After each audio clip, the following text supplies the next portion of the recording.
Is গৰমৰ দিনৰ গামোচা লোৱাৰ আৰাম কি জানেনে? এই যে পচিনাবিলাক ওলালে, ইস এই গামোচাৰ সমান কোনো বন্ধু হ'ব নোৱাৰে। কি ধুনীয়াকৈ গামখিনি মুচি দিব পাৰি, নহ'লে গাটো কেনেকৈ লাগে। সেইকাৰণে মই গামোচাটো বা উৰ্নাটো কিবা এটা মুখত লওঁ, কিয় জানেনে?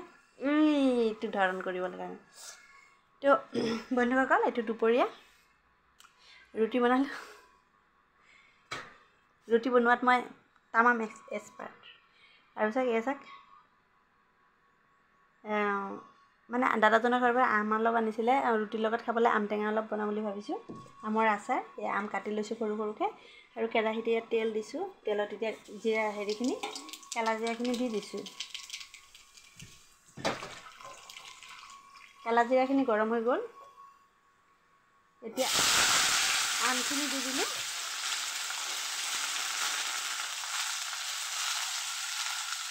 এতিয়া আমখিনি দি দিছোঁ। আমখিনি দিয়াৰ পিছত ইয়াত অকণমান হালধি দি দিছোঁ,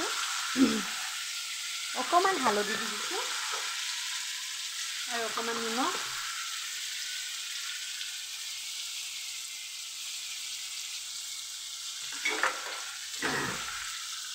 আমটো টেঙা মিঠা ক'ব নোৱাৰোঁ, সেইকাৰণে এইখিনি দি দিছোঁ।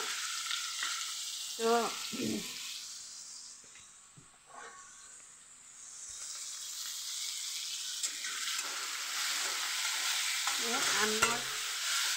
আমৰ আচাৰৰ কাৰণে আমখিনি বহাই দিছোঁ।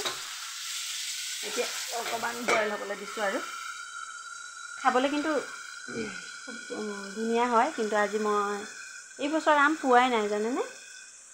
কেঁচা আম, শুকান বগৰী এইখিনি বহুত মিছ কৰোঁ। এনেকুৱা গৰমত যে শুকান বগৰী আচাৰ খাবলৈ ইমান ভাল লাগে, খুব মিছ কৰি থাকোঁ। খাবই নোৱাৰোঁ। শুকান বছৰি নেদেখা চাগে 4-5 বছৰে হ'ল, পোৱা নাই। আৰু আচাৰো তেনেকৈ খাবলৈ পোৱা নাই। শুকান বছৰি আচাৰ খুব ভাল লাগে। আগতে মই বনাওঁ, এতিয়া যিহেতু নাই, নথকা বস্তুবিলাকৰ সোৱাদ এনেই গুচি যায়। মানে হয় মিছটো কৰোঁ, কিন্তু নাথাকিলে আৰু খামনো ক'ৰ পৰা, নহয় জানো? যিটো মোৰ সন্মুখত নাথাকে, যিয়েই হওক, যিটো মোৰ সন্মুখত নাথাকে সেইটোলৈ মই খাওঁ বুলি খাবাতৰিও নাখাওঁ।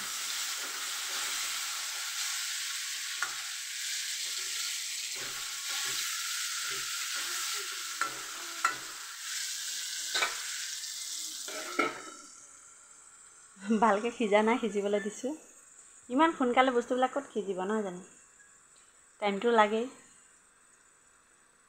কিন্তু আমাৰতো আৰু টাইম দি বহি থাকিলে আমাৰ ইফালে নহয়, দেৰি হৈ যায়। গতিকে যিমান পাৰি আৰু সোনকালে ট্ৰাই কৰি আছোঁ যাতে হওক আৰু।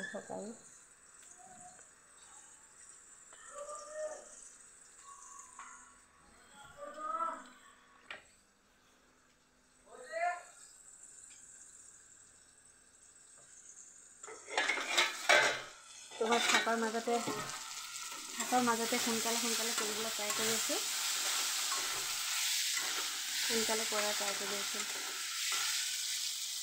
সম্ভৱতঃ আমটো সিজি গৈছে। মজা, আমটো সিজি গৈছে। যিহেতু মই এতিয়া টেঙা মিঠাই বনাম, গতিকে 4 চামুচেৰে আপোনাৰ 2 চামুচ চেনি দি দিছোঁ ৰুটিৰ লগত খাবলৈ। গতিকে অলপ মিঠা টেঙা ভাৱ হ'লে, জ্বলা মিঠা তিতা চবৰ সোৱাদ আনিবৰ কাৰণে মই এইটো কৰিছোঁ। নহ'লে নিদিলে হ'লে হয়।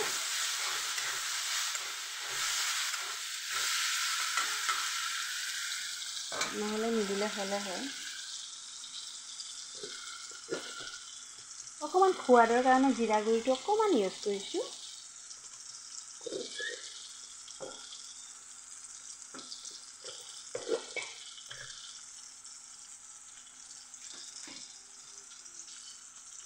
সোৱাদৰ কাৰণে জলকীয়া গুড়িটো সোৱাদৰ কাৰণে জিৰা গুড়িটো দিলে মানে চেণ্টটো ভাল আহে। সেইকাৰণে মই জিৰা গুড়িটো ইউজ কৰিছোঁ।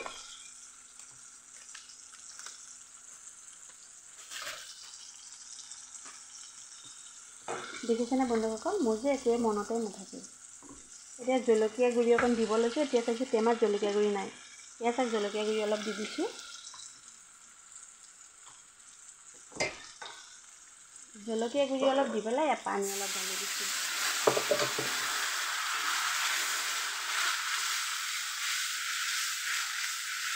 পানী অলপ ঢালি দিছোঁ।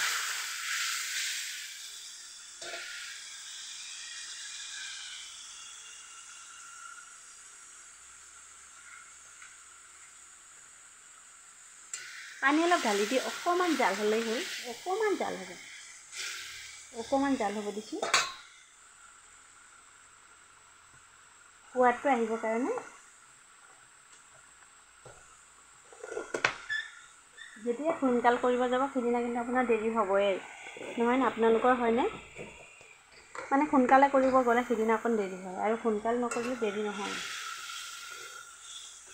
এচাক বস্তুখিনি জেলিৰ নিচিনা হৈ গৈছে। তো আপোনালোকৰ যদি মানে চেনি নাখায় তেওঁলোকে অকণমান গুড় দিব পাৰে। গুড় দিলেও এনেকুৱা হৈ যাব খাবলৈ। টেঙাত পুৰণটো বিশেষকৈ সৰিয়হ, কালাজিৰা বা নহৰু এনেকুৱা জাতীয় বস্তুবিলাক দিব লাগে, তেতিয়া টেঙাৰ সোৱাদটো ধুনীয়া আনে। মোৰ ছোৱালী চাক হিমালয় ভ্ৰমণলৈ যাব। হিমালয় যাবা? নাযায় চাক? বেগটো চাক কি বুদ্ধিত, কি ধুনীয়াকৈ বেগটো এৰি লৈছে, পিঠিত লৈছে। এয়া চাক পিঠিত বেগ লৈছে। আৰু তুমি ৰঙা কলম নিলিখিবা, ষ্টুডেণ্টে ৰঙা কলম নিলিখে। থৈ দিয়া, বৰ্তাই মাৰিব, বৰ্তাই বেয়া পাব।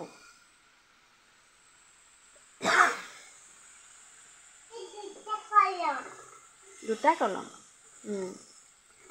তো বন্ধুসকল, মোৰ জেলি টাইপ এইখিনি ৰেডি হৈ গৈছে। এয়া চাক জেলি টাইপৰ হেৰিখিনি ৰেডি হৈ গৈছে। আমৰ আচাৰ ৰেডি হৈ গৈছে। তো ভিডিঅ'টো যদি ভাল লাগিছে লাইক এটা দিব, কমেণ্ট এটা কৰিব, ছাবস্ক্ৰাইব এটা কৰাই দিলেতো মই সুখীয়ে হওঁ। ছাবস্ক্ৰাইবাৰ এটা বাঢ়িব। এয়া চাক মোৰ জেলিখিনিতে অলৰেডি খাব পৰা হৈ গ'ল। এয়া চাক কি ধুনীয়া, এয়া চাক কি ধুনীয়া জেলি হৈছে।